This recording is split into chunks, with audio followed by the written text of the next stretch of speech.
How's it going, guys? It's MetFan82 here with Swedonian Gaming. Uh, Doing another review here with Empire of Sin. It's been a pretty decent game. It's made by Romero Games and Paradox Studios or Games or whatever. So to start off, you're a mob boss, and I'm pretty sure it's the 50s.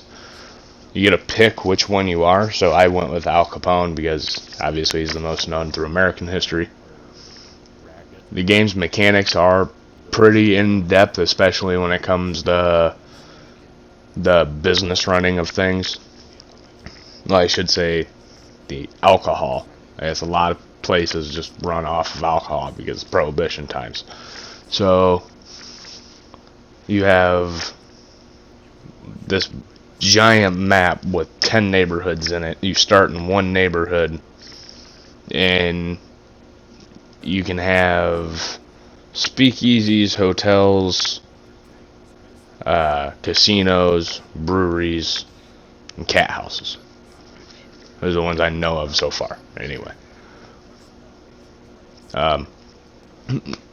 Big thing in the game is synergy. So if you have a speakeasy, it's important to have a brewery to supply it with alcohol. Same for the cat house. You can improve ambience and security in each and every business that you have, every racket. So there's that, and then hotels and casinos. The hotels can be mainly for income and for synergy for the surrounding businesses, for the cat houses and the speakeasies. Then the casinos is basically you just gambling your money because they can win and lose all the time, apparently. Which isn't really real life because I'm pretty sure the casino always wins.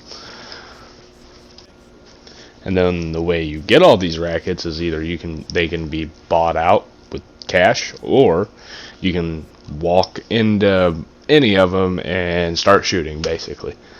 The lower unknown thug buildings are mainly like beginner buildings, so you hurry up, go raid them, and that's your like starting rackets. How do you expand at first? Then you can always go to war with other people too, which kind of brings us to diplomacy. Now the diplomacy is very, very in depth. It seems like, anyway. You can wage a war with certain gang members, or you can have a defensive pact with them. Basically, a pact is if anybody tries to hurt you or them, they have to step in, or you have to step in. If you can refuse to, apparently, and that will make you extremely dishonorable. So there's a backstabbing thuggery play to it, which makes sense. It's a mafia game, basically. You can also initiate sit-downs with the opposing mafia bosses, and you can propose trades, trades for goods, or you can also basically trade your skill set, like Al Capone being an alcohol mobster, or a magnate the way he was. So he had really good stats for the brewery, and he could get brewery stuff cheaper. So basically, you could walk into have a sit down with a mob boss, and they would say, "Hey, I can help you run your speakeasies cheaper, but I need to help running my breweries cheaper." And then you can kind of trade the work that way too. Basically, saving you money that way. Or again, you could trade alcohol, which I haven't figured out how to even do yet, but I can, and I will. There's also a way to hire new muscle out of a little black book, is what it's called. So I guess those would be the legendary guys, or there's also random, less talented mobsters around the map that you can hire. And then you can also train them over time, but it takes a certain amount of days or a certain amount of time to train somebody to do a certain skill. And the same thing actually goes for upgrading your rackets. So if you wanted to upgrade, say, ambience or word of mouth, that would take 20 or 25 days, not just instant like a lot of games, which I think is actually a pretty cool mechanic.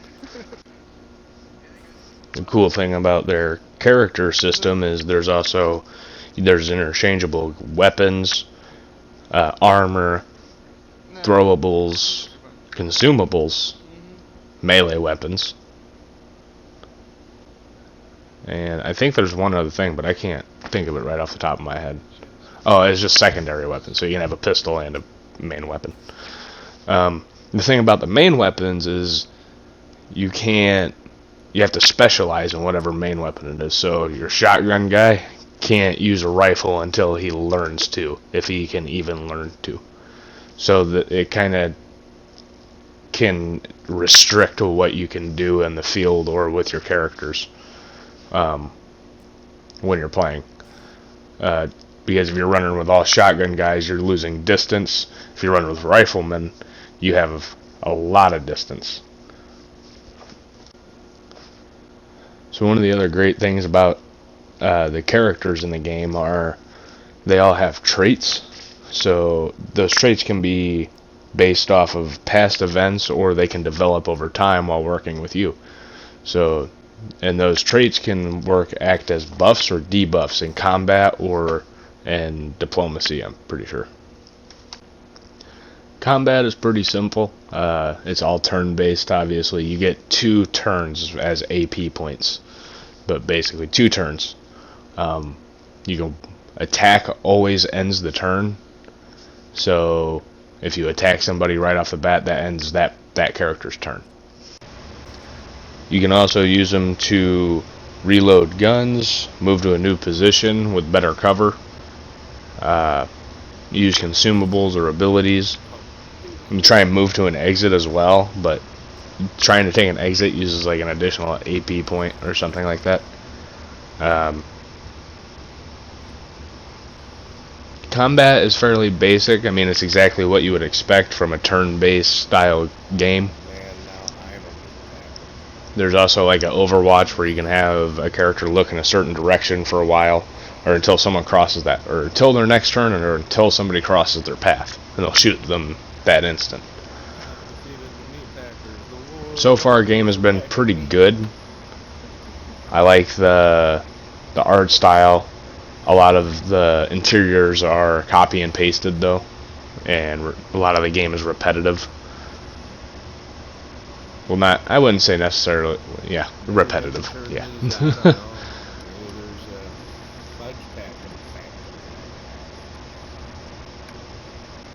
So far, I know you can do a whole lot of movement and things like that from the main map in the game, like scrolling all the way out and looking at the map.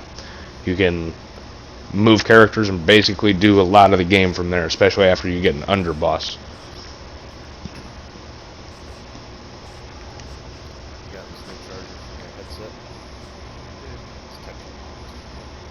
Some of the main problems I have with the game so far is it crashes. It crashes a lot. Like I said, crashed about 7 times already. I've had the game for like 3 or 4 days, and that's on next gen. And the thing is, the game runs really smooth up until it crashes. So you'll be playing, and all of a sudden, boop, done. And it just seems like when the game takes a heavy load or tries to do, the system has a heavy load and tries to do too much at once.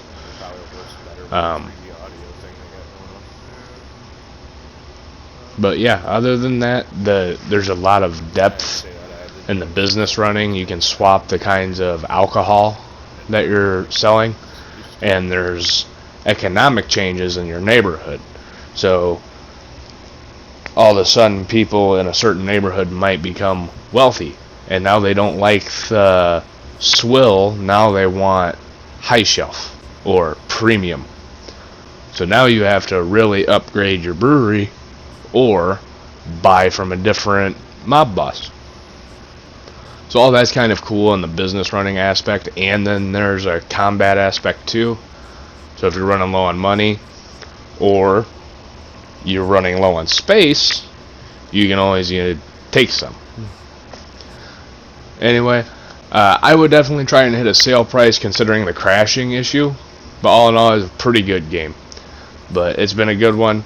This is MetFan82 here with Swadonian Gaming, and have fun and go make good buying choices. Woo!